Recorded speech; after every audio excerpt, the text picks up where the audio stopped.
Espírito Santo, início do século XX. O estado ainda possuía grandes áreas desabitadas. A economia era baseada no café. A população, que na sua maioria habitava na zona rural, era composta por brancos, um grande número de ex-escravos e imigrantes europeus de diferentes nacionalidades. A fé da grande maioria da população era a católica. Nesse cenário, no ano de 1903, desembarcaram no Porto de Vitória os missionários Zacarias Taylor e Alberto Lafayette, com o objetivo de organizarem as primeiras igrejas batistas no estado. Os missionários saíram da capital e foram para o município de Afonso Cláudio, ao encontro de Francisco José da Silva, conhecido como Irmão Chiquinho, um incansável ganhador de almas que dividia o seu tempo como alfaiate e evangelista. No dia 21 de agosto de 1903, na localidade de Alto Firme, nascia a primeira igreja batista em solo capixaba, com 60 membros. Como seu pastor, o recém-consagrado Irmão Chiquinho, agora pastor Francisco, que mais tarde viria a ser considerado o apóstolo do Espírito Santo.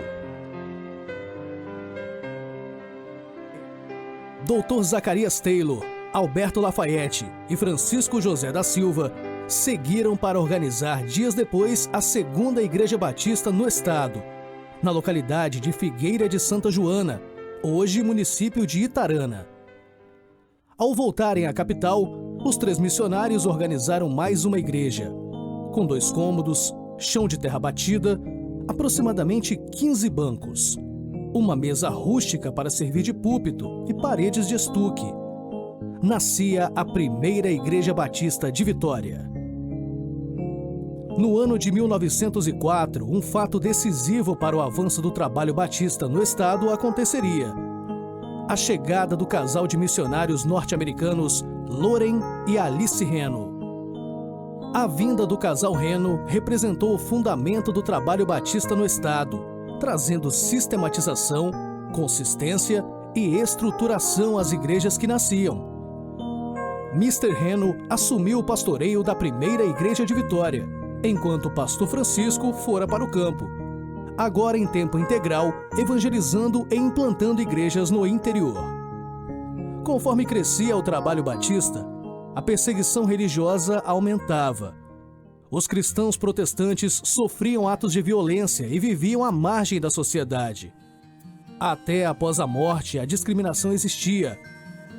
Com muito empenho, Loren Reno conseguiu em 1905 um terreno para servir de cemitério para os protestantes e excluídos sociais.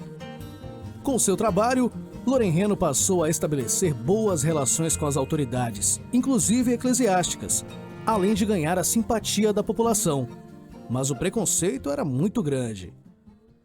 Para acolher os filhos dos batistas discriminados nas escolas da época, o casal Reno iniciou um colégio no porão da sua residência.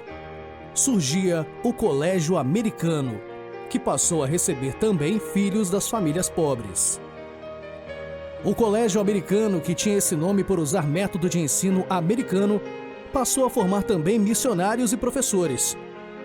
O colégio cresceu, passando a funcionar no antigo templo da primeira igreja de Vitória e, em seguida, no Parque Moscoso.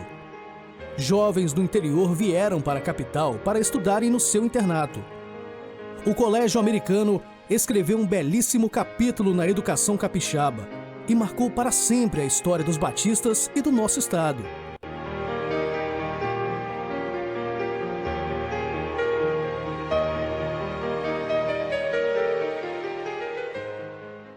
Homens de Deus, como o missionário sueco Carl Svensson, vieram para o estado na década de 20, ampliando a propagação do evangelho principalmente no norte do estado. No sul, Fernando Drummond; na região do Vale do Rio Doce, Manuel Balbino Lanes. Na capital, Almir Gonçalves fora capacitado por Reno para substituí-lo quando chegasse a hora, fato que aconteceu. Severino Lira, um vendedor de bíblias que usava desse pretexto para visitar as casas das pessoas e evangelizar. O ex-padre José Landeiro.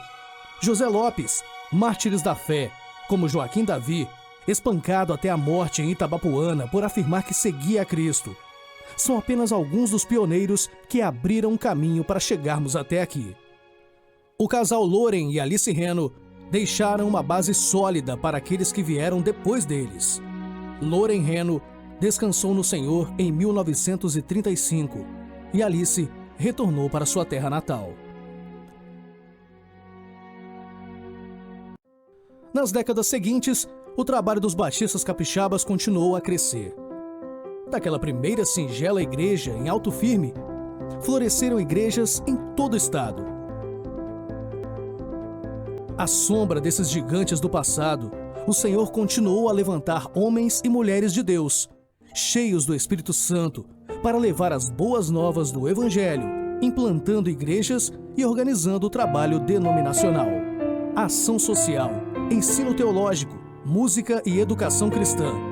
Ativas organizações de homens, mulheres e jovens, sempre com muito empenho no trabalho missionário. Fiéis às palavras do apóstolo Paulo. Porém, em nada considero a minha vida preciosa para mim mesmo, contanto que complete a minha carreira e o ministério que recebi do Senhor Jesus para testemunhar o Evangelho da graça de Deus. Ao nosso Senhor e Salvador Jesus Cristo, seja dada toda a honra e toda a glória pela história dos batistas no Espírito Santo.